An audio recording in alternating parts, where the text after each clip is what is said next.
En el nombre del Padre, y del Hijo, y del Espíritu Santo. Amén. Siéntense, hermanos queridos.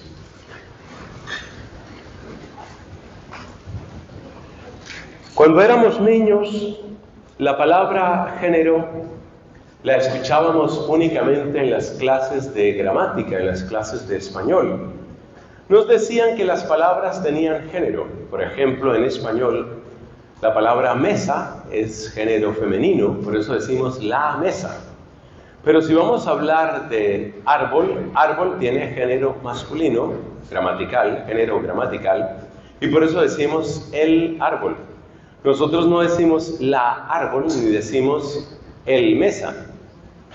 En inglés, el género gramatical no existe, aunque quedan huellas en pronombres y en otras cosas. Género gramatical no existe. Por eso nosotros decimos the tree o decimos the table. Es decir, no hay género gramatical. No decimos un artículo diferente para árbol o para mesa. Y decimos, por ejemplo, I see a green tree o I see a green table. De tal manera que usamos la misma palabra green, ¿cierto?, para referirnos a lo que en español sería masculino o femenino. En cambio, en general, en español utilizamos adjetivos diferentes. El ejemplo no es verde, porque verde se dice igual en masculino y en femenino. Pero, por ejemplo, sí diríamos una pelota roja, un balón rojo. Bueno, ese es el género gramatical, eso se llama género gramatical. El género gramatical es lo que nosotros habíamos oído siempre, pero de hace unos años para acá empezó a utilizarse la palabra género de una manera distinta. Y lo primero que vamos a tratar de entender es ¿por qué? ¿Qué había detrás de ese cambio en el uso de las palabras? Porque hay una frase que yo quisiera que ustedes escribieran, y la frase es esta: cuando nos cambian las palabras, nos quieren cambiar la mente. I repeat myself. Cuando te cambian las palabras, te quieren cambiar la mente. Por eso todos los ejércitos invasores, todos los imperialismos, siempre quieren cambiar las palabras. Lo hemos visto de maneras más pacíficas y de maneras más violentas.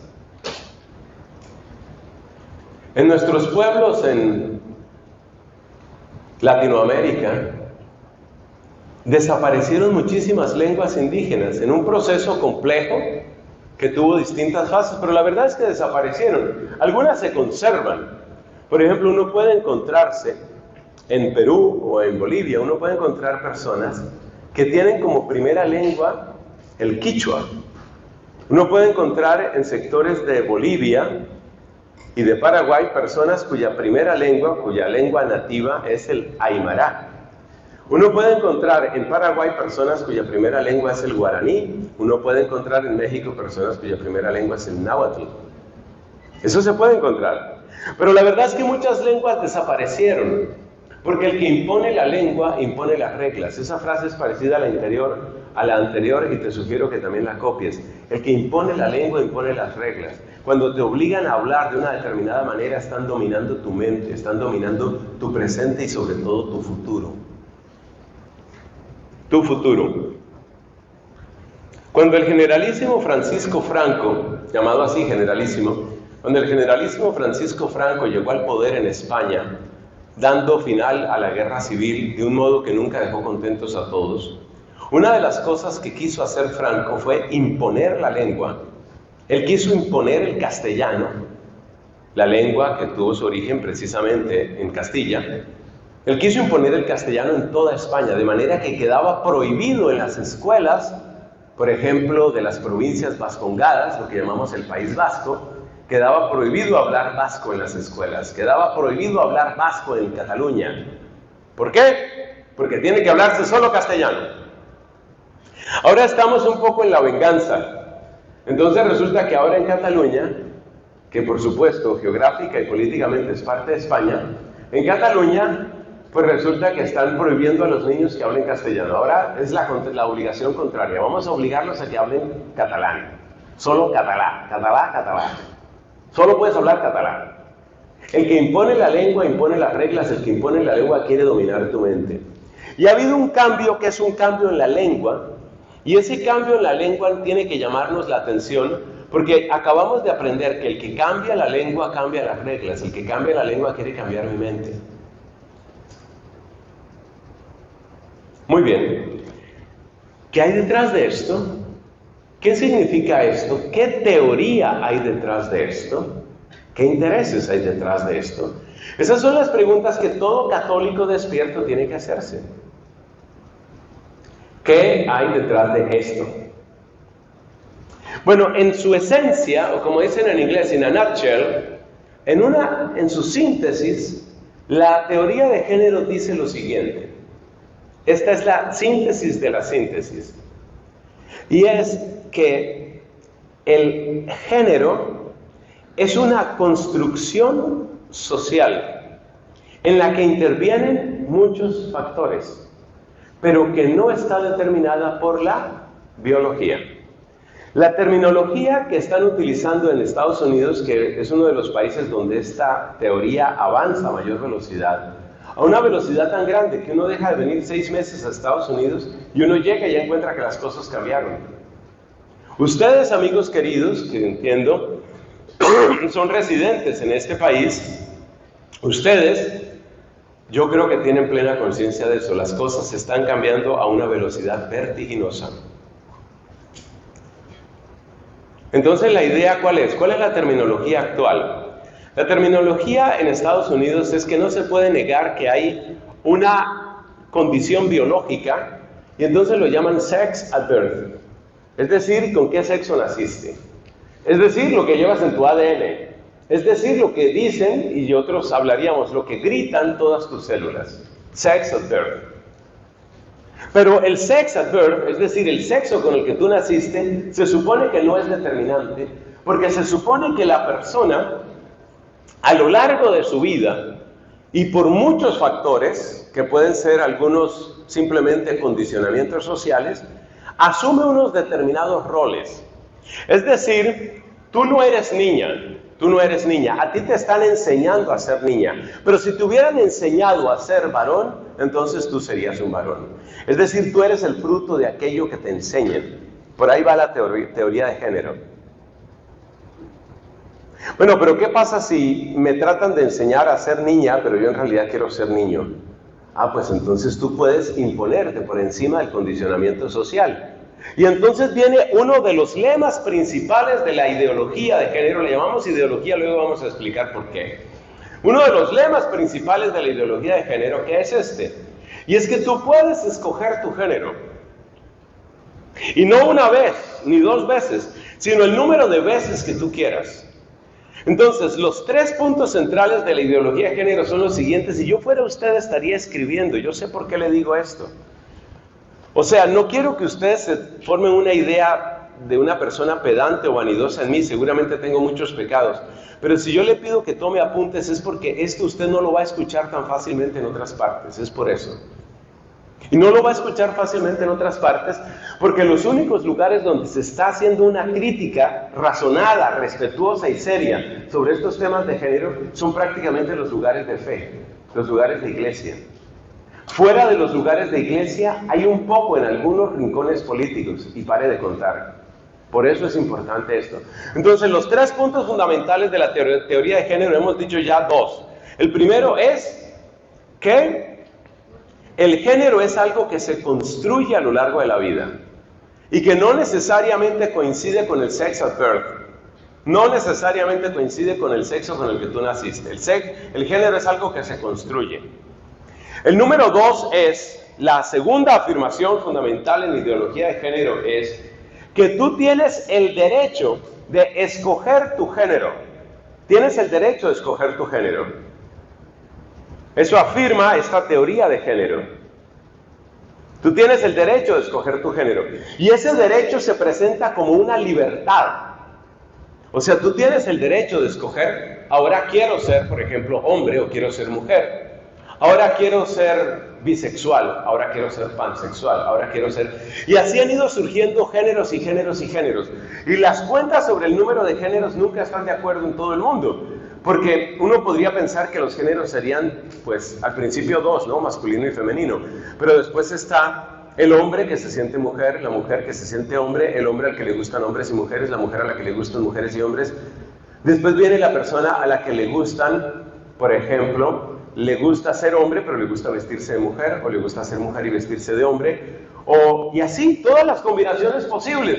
Y ya se me acaba la imaginación, pero la teoría de género llega a hablar de 25, de 30, de 35, de 90 géneros distintos. Pero vamos con las tres afirmaciones fundamentales. Nelson Medina, por favor, sea ordenado. Número 1, el género es algo que se construye. Número 2, tú tienes derecho a escoger tu género y ese es un acto de libertad individual absoluta. Y número 3, que va a ser el más problemático en todo esto, es que la sociedad debe admitir tu escogencia voluntaria. Es decir, lo que es un derecho para ti se convierte en una obligación para los demás. El ejemplo típico se ve precisamente en el lenguaje y se ve en muchos lugares de Estados Unidos donde ya el problema ha llegado a juzgados. ¿De qué estoy hablando? Bueno, resulta que yo soy hombre, pero de repente yo digo, no, creo que la semana entrante voy a empezar a ser mujer. Semana entrante empiezo a ser mujer. Como voy a ser mujer, esto se nota en inglés inmediatamente. Yo quiero que la gente se dirija hacia mí utilizando el pronombre ella, porque yo voy a ser mujer. En inglés, I want to be addressed as a she. Quiero que me hablen como una she, como una ella, como una mujer. My preferred pronoun, mi pronombre preferido es her. Her. Así que si vas a hablar de algo mío, por ejemplo, tú vas a hablar de ese aparatico que está grabando y que se llama celular, mobile, por ejemplo, o cell phone, tú no vas a decir, oh, that's his cell phone. Oh, no. You have to say, that's her cell phone. Because I demand from you to use the pronoun her. Because I identify myself as a her, as a she. Eso se nota mucho en inglés. Entonces traducimos. Tú tienes que decir que ese es el celular de ella.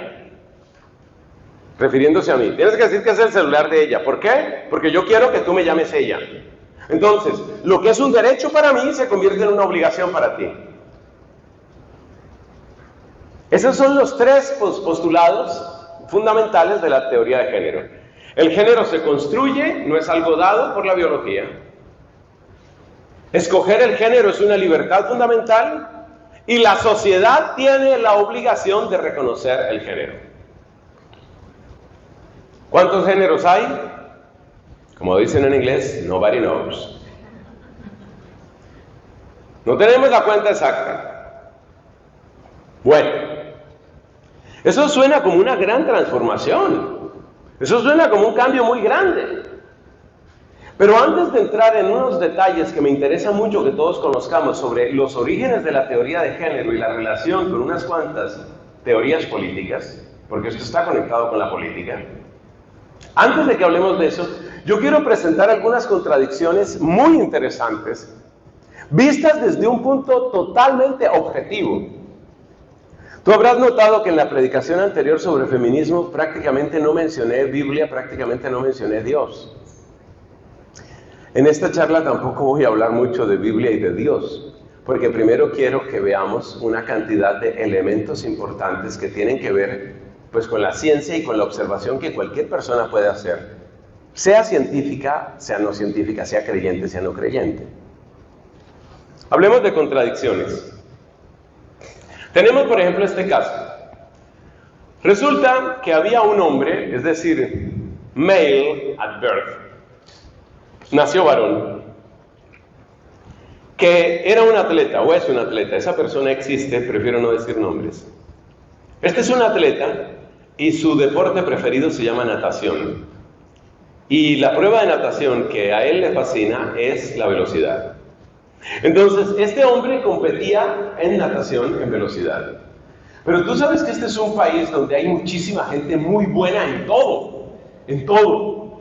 En ciencia, en empresa, en deporte.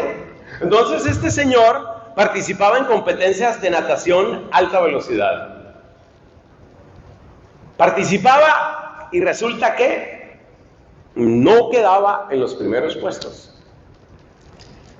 No tengo el dato preciso, pero me parece que el mejor puesto que él alcanzó a nivel estatal o a nivel nacional fue algo así como un tercer puesto. O sea, no lograba ganar. Bueno, este señor se declaró mujer. Como ahora soy mujer, entonces ahora ¿contra quiénes compito? Contra las mujeres. ¿Te acuerdas lo que dijimos en nuestra charla pasada sobre el cuerpo del varón y el cuerpo de la mujer? La proporción de masa corporal, de masa muscular frente a masa corporal en el varón y en la mujer. ¿Qué crees tú que pasó cuando este hombre empezó a competir contra mujeres? Efectivamente ganó. Ganó. Pero ahora es mujer. Y como el tercer mandamiento de la teoría de género dice que todo el mundo tiene que reconocer lo que tú digas, entonces la medalla de oro es para este hombre que ahora se reconoce mujer y que usa un nombre de mujer y nadie va a decir el nombre de él, esto se está grabando. Y por supuesto que si yo digo que él no es un hombre, sino que es una mujer, yo tengo un problema legal, probablemente. Así de graves están las cosas. Pero resulta que el cuerpo de él, ¿cuándo se forma el cuerpo de un adulto? Pues en la pubertad. ¿Y qué determina cómo se forma el cuerpo de un adulto? Entre otras cosas, las hormonas. Resulta que hacia la pubertad, las glándulas masculinas, es decir, los testículos, se empiezan a segregar en abundante cantidad, todo el tiempo, día y noche, abundante cantidad de testosterona. Y la testosterona, junto con toda una serie de factores propios del cuerpo masculino, produce una serie de cambios que no son simplemente tener órganos genitales. Por eso dijimos que aquí no creemos en la antropología Lego, ¿no? Eso de que yo le quito, yo corto aquí, pego acá, no. Es que todo tu cuerpo cambia. Uno de los cambios más notables que produce la testosterona y en general el desarrollo de la pubertad en los varones es lo que se llama ampliación de la cintura escapular. ¿Qué es la cintura escapular? Esto, la espalda. Entonces, típicamente los varones, aquí por ejemplo tenemos un buen representante, un buen cervatillo, decíamos, ¿no? Tenemos un buen representante, usted puede ver la espalda de él.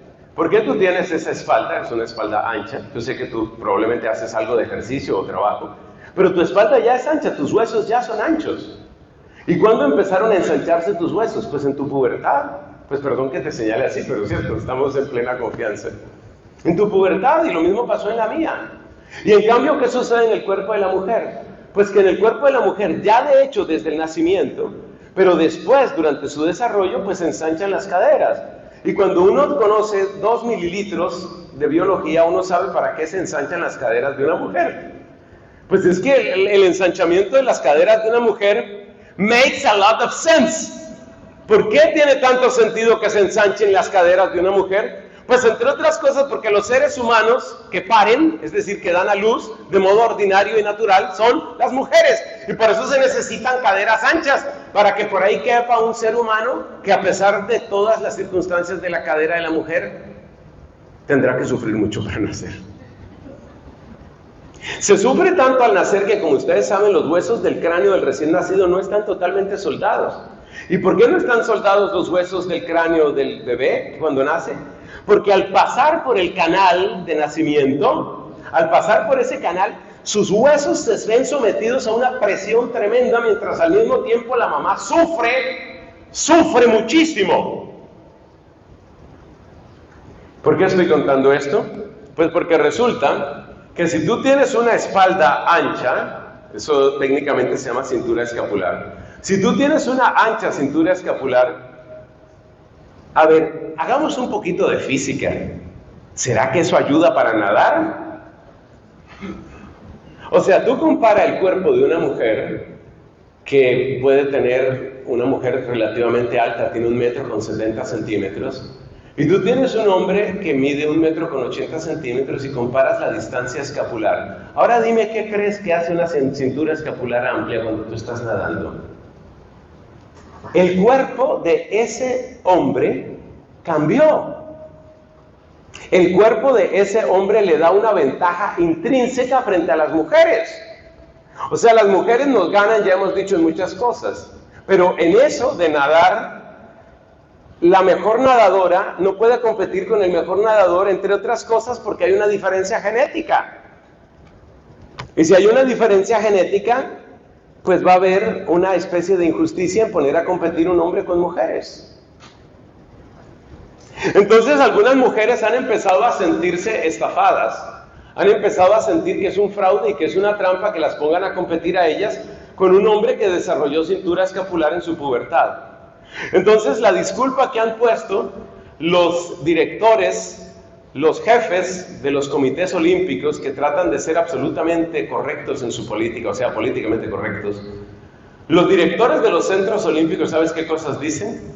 No, pero es que resulta que él ha estado tomando supresores de testosterona desde hace un año, desde hace 2 años, lo cual es cierto. Y al tomar supresores de testosterona, yo no sé si la persona se ha hecho una operación de extirpación de sus glándulas, pero aunque haya tomado supresores de testosterona y aunque durante 2 años los niveles de testosterona de ese varón sean comparables con los niveles de una mujer, ya su escápula quedó como quedó y sus músculos quedaron como quedaron. Entonces vinieron quejas y dijeron, ¿sabes qué? No nos está gustando tanto la teoría de género. Because it's not fair. It's not fair that he, even if he says that he is a she, porque él, así él diga que él es un ella o una ella, él tiene ventaja sobre nosotras. So it's not fair. No es justo. Y uno ve, oye, pues tienen razón, ¿no? Parece que tienen razón. Pero es que esto no está sucediendo únicamente en la natación. Resulta que en los últimos Juegos Olímpicos, o unos Juegos Olímpicos que se celebraron en Australia en todo caso, sucedió lo mismo. Adivina quién fue la campeona, y lo pongo entre comillas con todo el respeto a todos los seres humanos, adivina quién fue la campeona de levantamiento de pesas. Correcto, adivinaste bien. Un hombre que se reconoce como mujer. Pero como el tercer punto de la teoría de género dice que si yo me reconozco hombre, todo el mundo tiene que decirme hombre y pensar en mí como hombre y llamarme como hombre. Y si yo me reconozco mujer, todo el mundo me tiene que llamar mujer y me tiene que considerar mujer, pues este señor se declaró mujer y ganó. Y ganó, entonces es una cosa un poco graciosa, pero es al mismo tiempo muy triste. Esa foto le dio la vuelta al mundo, la foto del podio. O sea, primer puesto, segundo puesto, tercer puesto, ese es el podio, ¿no? La foto del podio en esos Juegos Olímpicos, porque tienes en el primer puesto a un hombre que está bastante más, decimos en mi país, más plantado, más cuajado, ¿no? Un hombre que está más plantado que la mayor parte de los varones que están aquí, señores, a todos ustedes los aprecio y los respeto mucho, pero esa, entre comillas, atleta está más fuerte que cualquiera de ustedes. Y invito a que ustedes no peleen con esa atleta. Entonces este señor que es súper fuerte está en el primer puesto con toda su estatura y con toda su corpulencia. En el segundo puesto hay una mujer levantadora de pesas con una cara de frustración, de tristeza y de rabia. Y tiene toda la razón para tener esa cara. Porque es que el hecho de que tú te declares mujer no te hace mujer.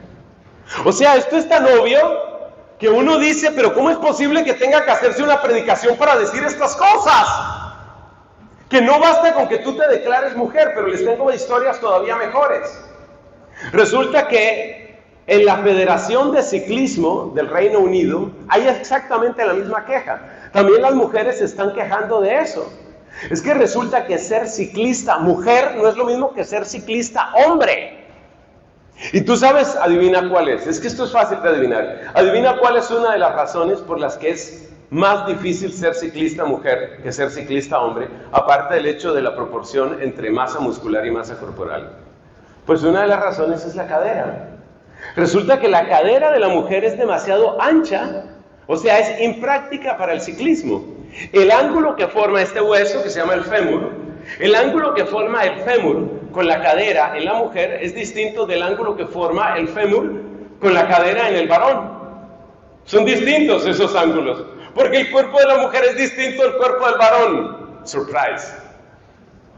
¿Y qué pasa con que el fémur de la mujer quede unos pocos grados inclinado? ¿Qué crees tú que produce eso? que la mujer tiene que producir un poquito más de fuerza para lograr el mismo empuje que un varón logra. Porque resulta que el ángulo en el que la mujer, estoy exagerando, ¿no? El ángulo, pero el ángulo en el que la mujer tiene que hacer la fuerza es distinto.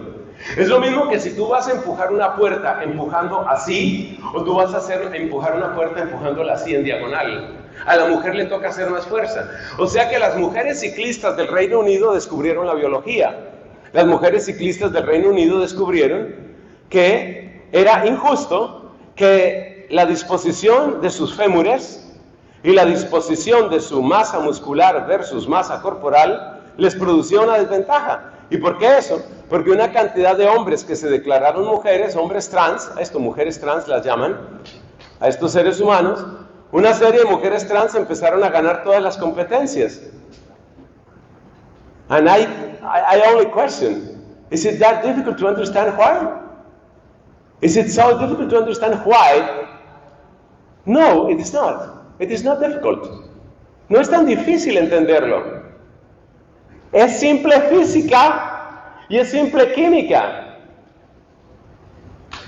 Yo no sé si ustedes han visto, probablemente ustedes no son tan aficionados al ciclismo ni yo tampoco, pero un día me encontré con una foto curiosa, hablando de competencias deportivas.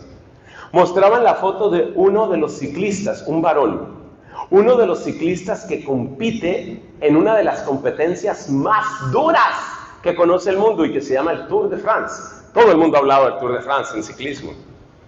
Bueno, esta foto, ¿sabes qué era? Era la foto de una pierna. Tú sabes que ellos se ponen unas mallas que van como hasta la mitad del muslo. Pero este ciclista tenía descubierto su pie, o sea, se le veía la pantorrilla, los gemelos, los músculos. Oye, qué cosa tan impresionante. Es una máquina de músculos, es impresionante. Es un volumen de músculo impresionante. Y adivina qué, el hueso está perfectamente alineado. Pues es lo que me sucede también a mí, solo que yo no tengo mucho de deportista. Aunque no te creas, yo también he hecho ciclismo de alguna distancia, pero eso no importa aquí. Oye, mira, el fémur mío sigue exactamente esta línea, mírala, sigue exactamente la línea. Es que así estamos hechos los varones. La mujer no está hecha así. La mujer tiene otros dones, la mujer tiene otros regalos de la naturaleza, otros regalos de Dios. Entonces algunas ciclistas en el Reino Unido empezaron a denunciar y dijeron, it's not fair, we are not happy with this result. No es justo, no estamos contentas con el resultado. ¿Y sabes qué? Pues que la directiva del comité ciclístico, como se llame, la Federación de Ciclismo del Reino Unido, les dio la razón. Y entonces ahora parece que van a empezar a hacer, a ver, ten imaginación, yo hablo y tú tienes imaginación. Ahora, ¿qué van a empezar a hacer? Van a hacer la competencia de los varones que se reconocen varones, la competencia de los varones que se consideran mujeres, la competencia de las mujeres que se consideran hombres y luego la competencia de las mujeres que se consideran mujeres. Entonces va a haber 4 campeonatos. Esa es la propuesta que en este momento va ganando en el Reino Unido. Vamos a tener 4 campeonatos. Entonces, mujeres trans tienen su propio campeonato, hombres trans, su campeonato. Pero luego hay otra historia que tiene que ver con otro atleta. Este es un atleta que nació varón, como decía una canción de por allá mis tiempos. Este es un atleta que nació varón. Y resulta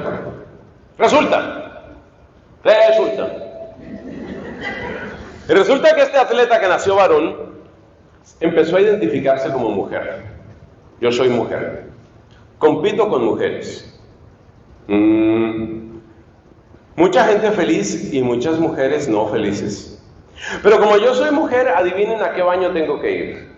Adivinen a qué lockers tengo que ir. Adivinen en dónde me voy a duchar. Adivinen. Porque resulta que yo me declaré mujer y como ustedes tienen que reconocer que yo soy mujer. En Estados Unidos, en muchos lugares de Estados Unidos, cuando se trata de esto, de los lugares para cambiarse, la gente no le pone mucho misterio. Entonces, por ejemplo, las duchas no tienen ni cortinas, ni paredes, ni nada de eso, sino simplemente están en los espacios, las duchas, y entran, por ejemplo, los hombres y listo, se lavan ahí, se bañan y ya están, y salen y nadie le pone misterio a eso. Y lo mismo las mujeres, entran y se visten y se cambian y ya está. No le ponen misterio a eso. No es la costumbre en mi país no se haría eso, pero esa es la costumbre en Estados Unidos y en algunos otros lugares del mundo. Pero ahora, ¿qué pasa? Que ahora yo me declaré mujer. Que yo me declare mujer implica que yo tenga que quitar, seccionar, cortar o mutilar partes de mi cuerpo, no necesariamente. Entonces no quiero hacer esta historia vulgar, pero ya ustedes saben para dónde va esto. Tienes a un hombre desnudo en un lugar donde hay una cantidad de mujeres desnudas. Él está bañándose, pero a veces tarda muchísimo en bañarse. Se demora y se demora bañándose, y le gusta mucho bañarse, y a veces se baña varias veces. Entonces cuando alguien le dijo, oye, pero es que tú eres mujer, ¿no? Y él dice, sí, soy mujer, pero soy lesbiana. O sea, soy uno que nació hombre, que se reconoce mujer, pero que ahora como mujer se volvió lesbiana, entonces me vuelven a gustar las mujeres. Pero como ahora soy mujer, entonces puedo entrar a los espacios de las mujeres. Sí, ese es el mundo. Welcome to this world. Ese es el mundo en el que estamos. Entonces uno dice, pero ¿qué tanta lógica tiene esto? Es decir, ¿qué tan lógico es esto? Los problemas no terminan ahí. Porque ahora sí tenemos que preguntarnos qué es lo que hay detrás de esta situación. ¿A quién le sirve esto? Como les decía fuera de cámaras, he tenido la oportunidad de servir muchas veces a personas que tienen distintas orientaciones sexuales. He tenido ocasión de servir a esas personas. Y recuerdo, por ejemplo, el caso de una chica que se reconocía como lesbiana, en fin. Y esta mujer me decía, yo me siento lesbiana, pero yo no estoy de acuerdo con la LGTB agenda. Yo no estoy de acuerdo con la agenda LGBT, decía ella. Y la verdad es que muchos homosexuales no se reconocen en la llamada agenda LGBT. O sea que la palabra agenda LGBT es importante, porque incluso muchos homosexuales no se reconocen, no reconocen que ese movimiento esté preservando lo mejor de sus demandas, de sus exigencias. Esto es interesante. Entonces, no es lo mismo ser homosexual que apoyar la agenda LGBT. Ok, that's very, very interesting. No es lo mismo. Entonces empieza a entrar un factor político aquí. Y ahora yo les tengo que hablar un poquito de política. Por favor, como dicen en inglés, bear with me. Tenme un poquito de paciencia. Tengo que hablarte un poquito de política. Si tú me preguntas, ¿para qué es la política? ¿O de qué trata la política? ¿O cuál es el centro de la política? Tarde o temprano la única respuesta va hacia una palabra: poder. La política tiene que ver con la palabra poder. Un político que nunca tiene un cargo, un político que nunca gana una elección, un político que nunca tiene representación, es un político muerto. Y muy pronto su partido, su tendencia o sus ideas se acabarán. O sea, el poder, la palabra poder está en el centro de todos los intereses políticos. Yo pienso que todos estamos de acuerdo en eso. Y resulta una cosa, que a quien le interesa la palabra poder, le interesa mucho cómo se construye el poder, cómo se llega al poder. Vivimos en unos tiempos de mediocridad mundial en cuanto a la política. Saben, yo vengo a este país y amo profundamente este país, tengo muchos parientes en este país, oro por este país. Pero en este país, lo mismo que en mi país, hay una profunda decepción de la mayor parte de las personas con respecto a la clase política. ¿Saben? Yo me he encontrado muy pocas personas que se sientan orgullosos de sus políticos. A veces me encuentro algunos mexicanos que están absolutamente felices con el señor Andrés Manuel López Obrador. A veces me encuentro algunos mexicanos que están felices con él. A veces me encuentro algunos colombianos que están felices con el señor Gustavo Petro, actual presidente de Colombia. A veces me encuentro unos pocos peruanos que son más o menos 0.1, que están felices con el señor Castillo. No me he encontrado a ningún argentino que esté feliz con el gobierno del actual presidente. La mayor parte de nosotros estamos profundamente descontentos con nuestros gobernantes, pero profundamente. Y si hablo de Estados Unidos, Sé que este es uno de los países más polarizados políticamente hablando, pero incluso dentro del Partido Demócrata, el partido que tiene a su representante en la Casa Blanca, incluso dentro del Partido Demócrata hay gran desconfianza y hay gran decepción con el actual presidente, el señor Joe Biden. ¿Por qué estoy diciendo esto? Porque está sucediendo un fenómeno, amigos queridos, y ese fenómeno es que hay más gente con destreza para lograr el poder que gente con destreza para gobernar. Escribe esa frase que le conviene. Hay más gente con destreza para lograr el poder que gente con destreza para gobernar. O sea, son buenos para llegar a la silla, pero son malos para gobernar. Y esa frase te la puedo sostener prácticamente en todos los países. Hay un par de excepciones. Una excepción bastante notable es un país que se llama El Salvador. Resulta que en El Salvador hay una cantidad de gente que está bastante feliz con su gobernante, con el presidente que tienen. Hay una cantidad de gente que está bastante feliz con él y que sienten que él no solo fue bueno para llegar al poder, sino que está siendo bueno como gobernante. El tema es polémico. Yo no estoy aquí ni atacándolo ni defendiéndolo, simplemente estoy observando un dato objetivo, que prácticamente el único país en el que yo detecto eso es ese país. Y hay por ahí algún otro país donde hay una defensa bastante fuerte de su gobernante. Un caso muy interesante es el de Finlandia, donde la primera ministra o primera ministro fue atacada y resulta que hay unas movilizaciones populares de enorme respaldo a la primera ministra en Finlandia. O sea que sí hay gente que está contenta con quien le está gobernando. Los franceses no están contentos con Macron. Los británicos acaban de derribar a Boris Johnson. Los españoles, salvo algunos fanáticos, nada, rechazan completamente a Pedro Sánchez. Los italianos acaban de cambiar también de gobierno. O sea, hay un descontento prácticamente universal de los gobernantes, donde se ve la verdad de esta frase que le he dicho. Hay mucha más gente que tiene destreza para llegar al poder que destreza para gobernar. Porque son dos habilidades distintas. Una cosa es darse las mañas, como decimos en nuestros países, creo que eso se entiende en todas partes. Una cosa es darse las mañas para llegar a la silla y otra cosa es, estando en la silla, saber gobernar bien para todos. Y eso es muy difícil, es mucho más difícil gobernar que llegar a la silla. El hecho de que en nuestro tiempo haya tanta gente que tiene habilidad para llegar a la silla, es decir, para alcanzar el poder, pero tan poquita gente que tiene destreza, nos está indicando algo muy importante.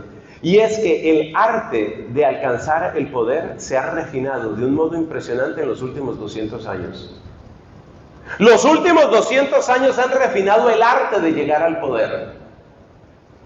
Uno de los artistas más grandes, artista no me refiero a que sea un hipócrita, sino artista en el sentido de que hizo exactamente lo que tenía que hacer del modo apropiado y en el tiempo apropiado y con las personas apropiadas para llegar al poder, es el señor Gustavo Petro, actual presidente de Colombia. Ese señor domina el arte de llegar al poder. Por supuesto, como colombiano, yo oro por él y yo le pido que tenga un buen gobierno. Eso es lo que yo pido, que respete el orden constitucional y que tenga un buen gobierno. Pero lo que te quiero decir es que eso de llegar al poder se ha convertido en un arte profundamente refinado. El tema del poder es un tema que está supremamente estudiado. Y en este estado, el estado de Illinois, hay una experiencia que a mí siempre me llamó la atención y tiene que ver con uno de los senadores más famosos de Illinois, que después fue presidente de la República. Estoy hablando, por supuesto, de Barack Obama. Resulta que Barack Obama, cuando estaba iniciando su carrera política, él se presentaba siempre como cristiano y de convicciones cristianas. Y en antiguos discursos que mucha gente ya ha olvidado, él decía, yo defiendo el matrimonio entre hombre y mujer. Pero resulta que uno de sus advisors, uno de sus consejeros le dijo, ¡hey, Barack! Si tú quieres subir en la escalera política, stop that language. Stop that Christian language. Para ya ese discurso cristiano, no te sirve de nada. De aquí en adelante tú tienes que ser el apóstol de la diversidad y del género. ¿Por qué Barack Obama se volvió el gran apóstol de la diversidad y del género? Siendo así que hace 20 años, no te estoy mintiendo, los archivos están, hace 20 años él no pensaba de ese modo. Tal vez tengo que irme un poco más atrás, 25 años. ¿Por qué hace 25, 30 o 20 años Barack Obama no pensaba así y ahora sí piensa así, o dice que piensa así? Porque con los políticos nunca sabes lo que piensan. Tú sabes lo que dicen, pero no sabes lo que piensan. ¿Por qué? Porque Barack Obama empezó a dominar la destreza de llegar al poder. Eso es lo que a ellos les interesa, cómo llegar al poder y cómo conservar el poder. Eso es lo que a ellos les interesa. Y resulta que hace 200 años, más o menos unos 200, hace 200 años más, creo que debo irme unos 250 años atrás, se descubrió una fábrica de poder. Óyeme eso. Please pay attention to this. Se descubrió la fábrica del poder. Political Power Factory. ¿Cómo crear poder? Eso se descubrió hace unos 240 años. Y lo que yo te voy a hablar ahora es de la Political Power Factory. La máquina de lograr poder, la máquina de llegar a la silla, la máquina de alcanzar el gobierno, no la máquina de gobernar. Gobernar siempre será difícil, ¿ok? Gobernar siempre será muy, muy difícil. Pero hay una máquina que te lleva al poder. Y esa máquina la conoció Barack Obama, y esa máquina la utilizó muy bien Gustavo Petro. Y esa máquina es la única explicación de por qué el señor Castillo está gobernando todavía en Perú. Es una máquina que está bien conocida, bien estudiada. Te voy a describir cómo funciona la Political Power Factory. ¿Sabes cómo funciona? Te lo voy a contar. Consiste en lo siguiente. Puesto que el mundo entero está en un régimen de democracia, democracias de unas, de otras, más claras, menos claras, más transparentes, más opacas, pero puesto que la democracia es el golden standard everywhere, puesto que la democracia es lo que existe en todas partes, quiere decir que la máquina para llegar al poder requiere una cosa. Esa cosa, eso que se requiere para llegar al poder es amplio respaldo popular. Es lo que llaman la teoría del surfer. ¿Conoces el surfing? Claro que lo conoces. Esto de utilizar una tabla, que es una tabla larga, ¿cierto? Y te montas en la cresta de la ola. A mí esas películas, esos documentales sobre surfing siempre me causan una impresión tremenda. Uno dice, ¿cómo la logran? ¿Cómo la logran? Y logran mantenerse por segundos, que a mí me parecen minutos y casi horas interminables, logran mantenerse encima de unas olas gigantescas. Esa es la Political Power Factory. Tú tienes que crear una ola y montarte en la ola. ¿En dónde? ¿Cuáles son los antecedentes de esa fábrica de poder político? ¿Cuáles son los antecedentes? Los antecedentes son la Revolución Francesa, básicamente. La Revolución Francesa y luego lo que sucedió en muchos otros sitios, pero la Revolución Francesa es la primera muestra de eso. Básicamente la máquina, que luego la refinó extraordinariamente Carlos Marx, luego la aplicó potentemente Vladimir Ilich Ulyanov, conocido como Lenin el de Rusia, una máquina que luego lanzó hacia el futuro Antonio Gramsci, el fundador del Partido Comunista Italiano, y no es casualidad que te esté mencionando tantos comunistas. Efectivamente, la máquina, la fábrica de poder político lleva el sello del comunismo. Pero vamos por partes. Entonces, ¿en qué consiste la fábrica del poder político? La fábrica del poder político consiste en que tú tienes que crear una ola. Una ola que es la que te va a dar la fuerza, que es la que te va a hacer presente, que es la que va a hacer que la gente te ponga cuidado, que es la que va a hacer que finalmente haya gente que salga de su casa, vaya a una mesa de votación y deposita el voto y diga, estoy con Nelson. Tienes que crear la ola. Si no tienes la ola, estás flotando en tu tabla solo en el medio del océano y te vas a hundir y te vas a morir, políticamente hablando. Necesitas crear la ola. Y entonces la ola, ¿cuál fue la ola que surgió en la Revolución Francesa? La ola de la Revolución Francesa, te voy a decir cuál fue. La ola de la Revolución Francesa es, el pueblo está sufriendo y la nobleza no le presta atención al pueblo. Esa ola, ese mecanismo luego lo refinó Carlos Marx. ¿Y cómo lo refinó Carlos Marx? Carlos Marx se dirigió a la clase obrera, al proletariado y les dijo: a ustedes los están aprovechando para producir cada vez más riqueza para aquellos que son dueños de los medios de producción. Y aquellos que son dueños de los medios de producción cada vez tienen más y más dinero y con eso adquieren más medios de producción, y por eso la brecha entre ricos y pobres sigue creciendo y a ustedes simplemente los están usando. Por eso el libro estrella de Carlos Marx llamado El Capital termina con la frase exhortativa: proletarios del mundo, uníos, nada tenéis para perder sino vuestras cadenas. Esa es la ola. ¿La ola en qué consiste? En que yo voy a reunir los descontentos, les voy a hablar al corazón a los descontentos y voy a crear una fuerza de todos los descontentos para que esa fuerza sea una ola. ¿Pero qué cree que voy a hacer? Número 2, lo siguiente que tengo que hacer es montarme en la ola. ¿Y qué significa montarme en la ola? Montarme en la ola significa declararme representante de esas personas. Yo creo que necesitamos otro micrófono. ¿Ustedes me están oyendo bien? Yo oigo raro el sonido un poco. ¿Está bien? Continúo entonces. Entonces tú creas la ola. ¿La ola qué es? Busca a los descontentos, únelos, háblales y luego diles que tú los vas a representar. Esa es la ola y tú eres el surfer. Y una vez que tú reúnes a los descontentos y te montas en la ola, esa ola es la que te llevará al poder. Eso fue exactamente lo que hizo el movimiento bolchevique. Esa fue la entrada del comunismo, esa fue la entrada del sistema comunismo en lo que después se llamó la Unión Soviética. Fue exactamente eso. Tomamos a los descontentos, es decir, tomamos a los campesinos, tomamos a los pobres y les decimos: la corona, es decir, el zar allá en Rusia, el zar jamás se interesará por vosotros, tenéis que uniros. Y entonces utilizas una persona de potente oratoria. ¿Tú sabes algo que todo el mundo reconoce de Barack Obama? Que probablemente es el mejor orador que ha tenido Estados Unidos, orador político por supuesto. Es el mejor orador político que ha tenido Estados Unidos quizás en los últimos 100 años.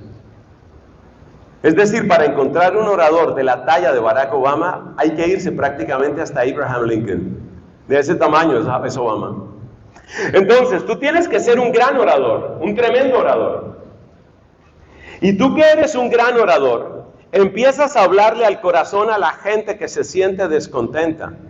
Y empiezas a decirles: ustedes han sido desposeídos, ustedes han sido maltratados, pero no se preocupen, yo voy a ayudarles. Si ustedes votan por mí, si ustedes están conmigo, sepan que yo estaré con ustedes. Y es aquí donde entra un hombre llamado Antonio Gramsci. Antonio Gramsci se dio cuenta que la propuesta de Marx se refería únicamente a la clase proletaria, a los obreros. Y Gramsci se dio cuenta: por ese camino no vamos demasiado lejos. Tenemos que encontrar otras olas, tenemos que encontrar otros descontentos. ¿Y cuáles son los otros descontentos? Pues aquí tengo una cantidad de descontentas que se llaman las mujeres.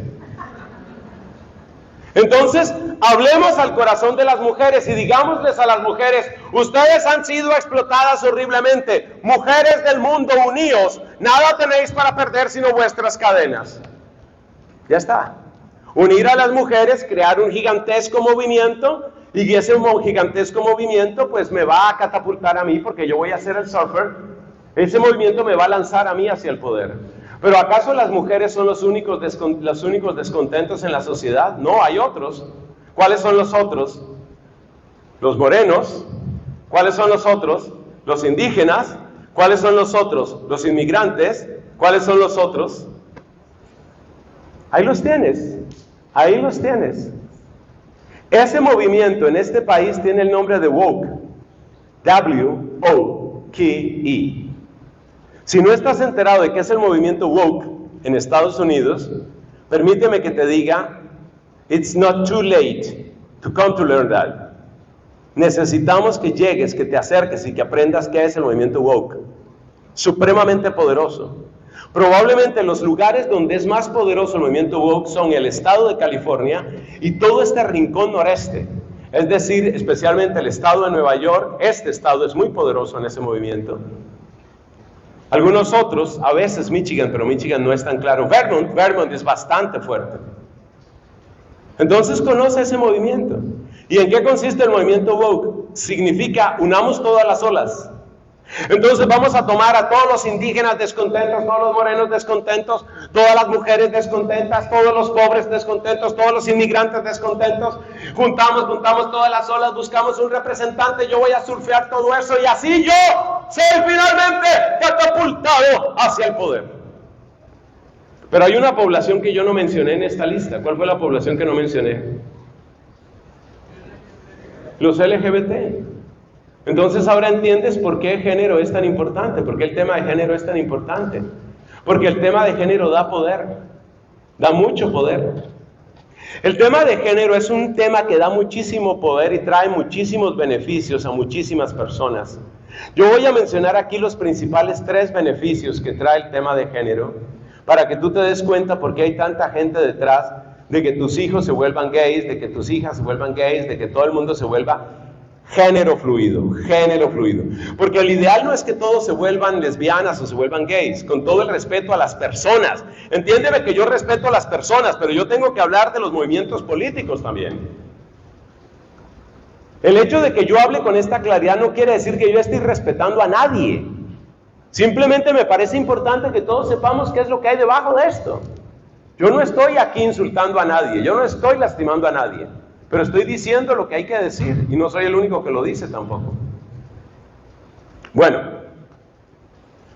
entonces, ¿cuáles son?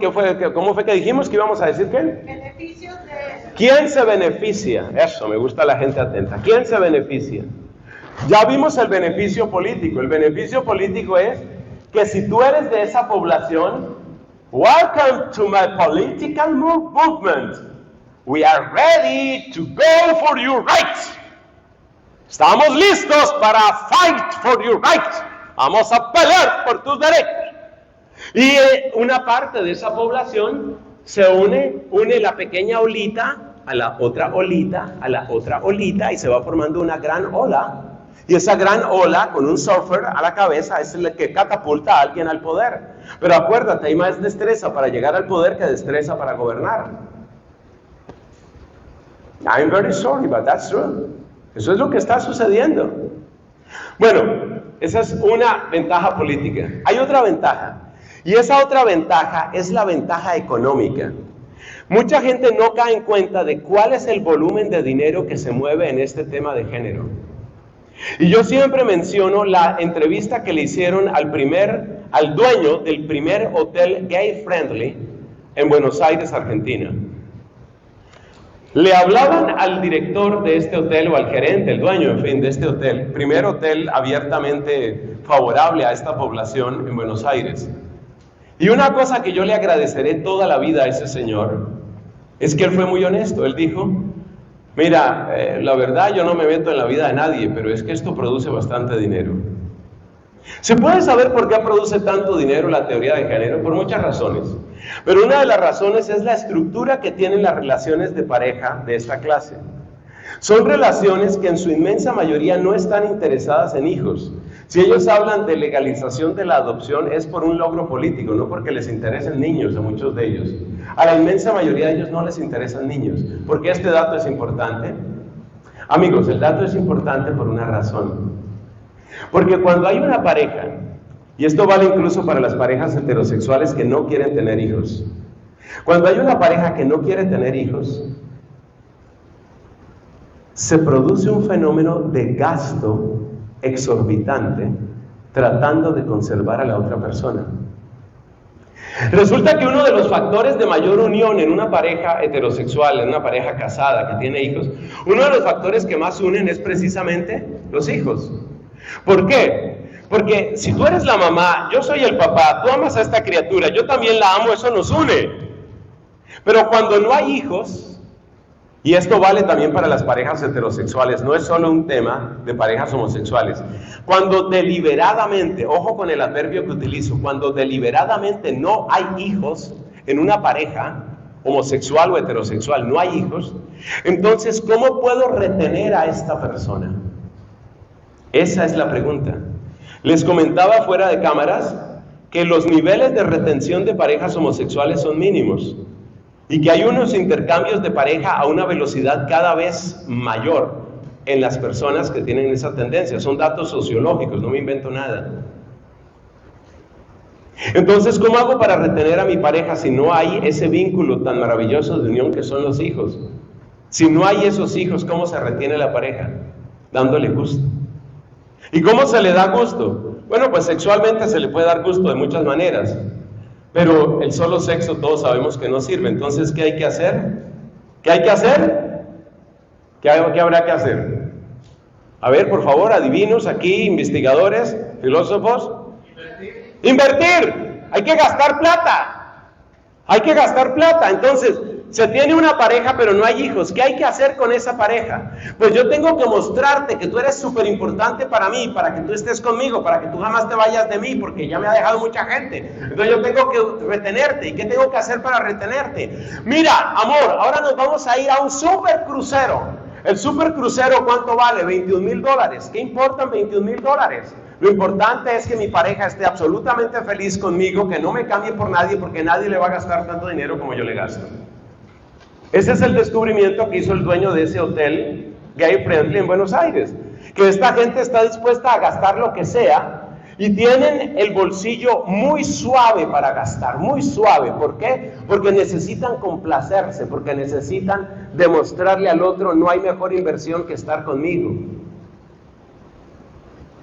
Entonces tú miras los precios y resulta que es todo un boom para la economía.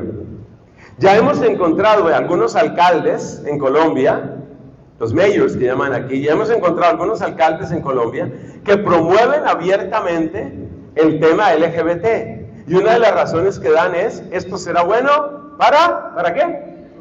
Para la economía. Porque en el momento en el que nuestra ciudad se abra a ese renglón de turismo, vendrán a gastar y chorros de dinero caerán sobre nuestra ciudad. Hay una ventaja económica. Entonces, el tema de género trae una ventaja política porque sirve de catapulta para el poder, tiene una ventaja económica porque es una población que gasta muchísimo, y tiene otra ventaja que la podemos llamar la ventaja del libertinaje, o mejor, la ventaja de la aparente libertad. Para muchos jóvenes, para muchísimos jóvenes, es un argumento demasiado poderoso que tú les digas: tú tienes la libertad de ser quien tú quieras ser.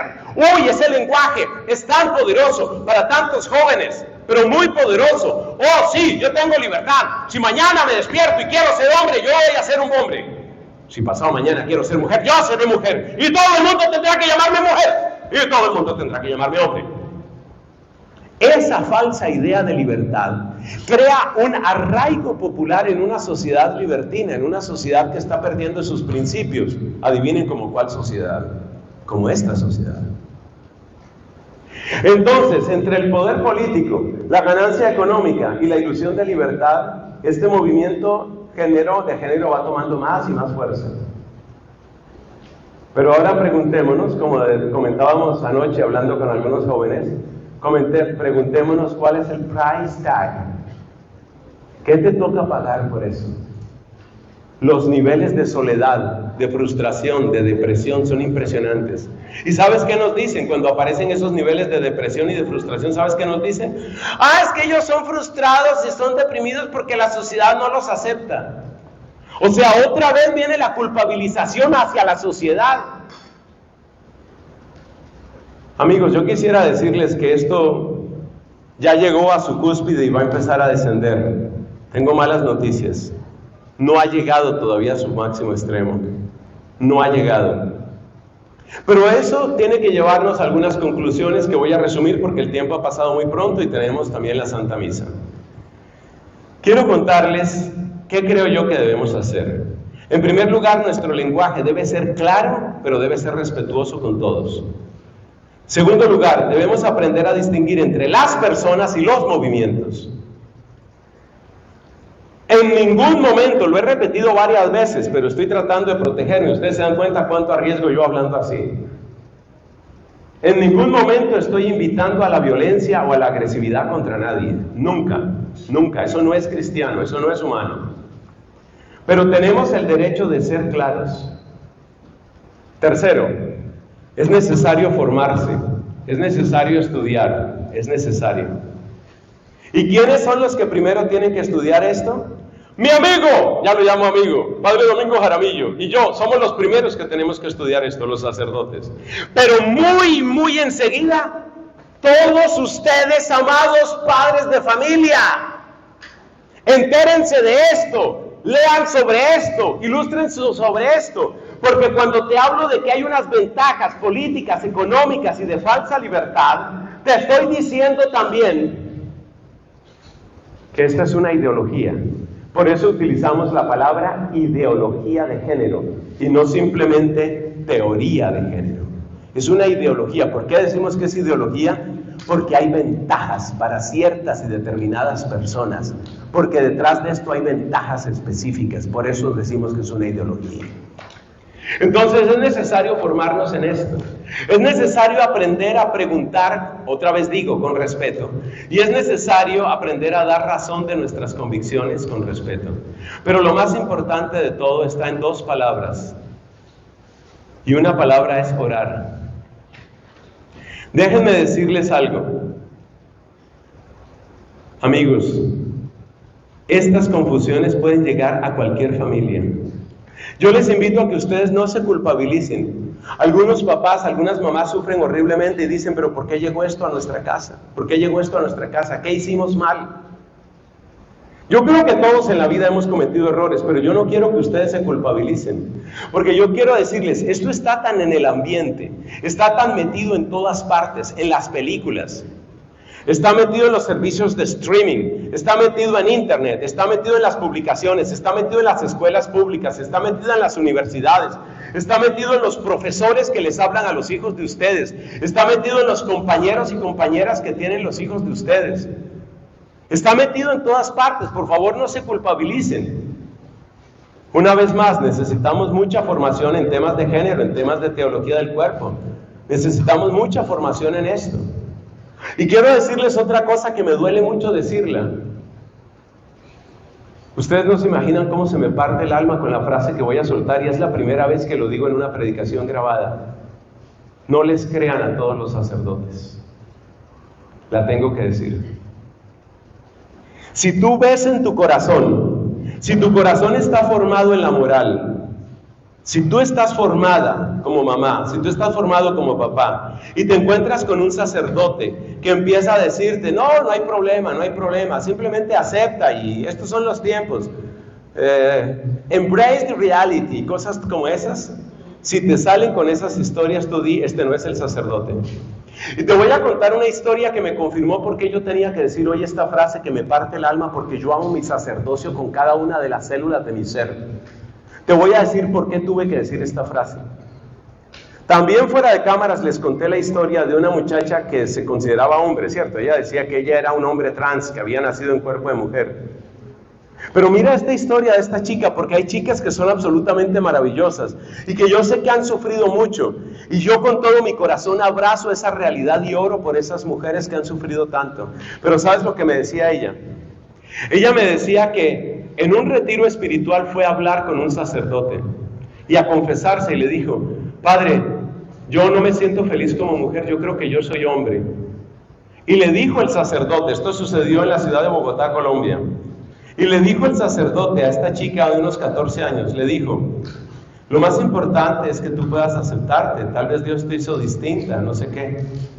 Palabras muy tranquilas del sacerdote, palabras supuestamente muy consoladoras del sacerdote. Y el sacerdote le dio la absolución y le dijo prácticamente eso no es pecado. O sea, supuestamente ese sería un sacerdote súper moderno, súper progresista, súper comprensivo, súper misericordioso. Esta muchacha, 14 años y medio, sale de hablar con el sacerdote para que veas tú lo poderoso que es el Espíritu Santo. Ella salió de hablar con el sacerdote y dijo, ese sacerdote está equivocado. Y ella no quiere ser mujer, o no quería, está cambiando eso, porque está en pleno momento de descubrir muchas cosas de su vida. Ella no quería ser mujer, ella supuestamente quería ser hombre. Y fue donde un sacerdote que le dijo, ¿tienes derecho a no ser mujer y a ser hombre? Y ella descubrió, porque para que ustedes vean el poder del Espíritu Santo, el sacerdote está equivocado.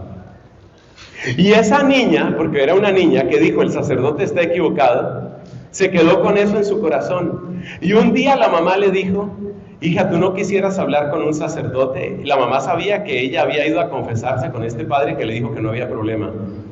Y le dijo, hija, ¿tú no quieres ir a confesarte, hablar con un sacerdote? No le dijo confesarte, ¿no quieres ir a hablar con un sacerdote? Y entonces esta chica, que no es nada cercana a la iglesia, no era nada cercana a la iglesia, pero que tenía esa mala experiencia con el sacerdote que le dijo que no había problema, esta chica le dijo a la mamá, ¿sabes que sí, mamá? Por eso resultaron hablando conmigo. Porque ella sentía en su corazón, a pesar de que me lo dijo un sacerdote, no es y no es. A pesar de lo que ella misma sentía, a pesar de lo que ella misma quería, y a pesar de que se lo dijo un sacerdote, ella no creyó en el sacerdote.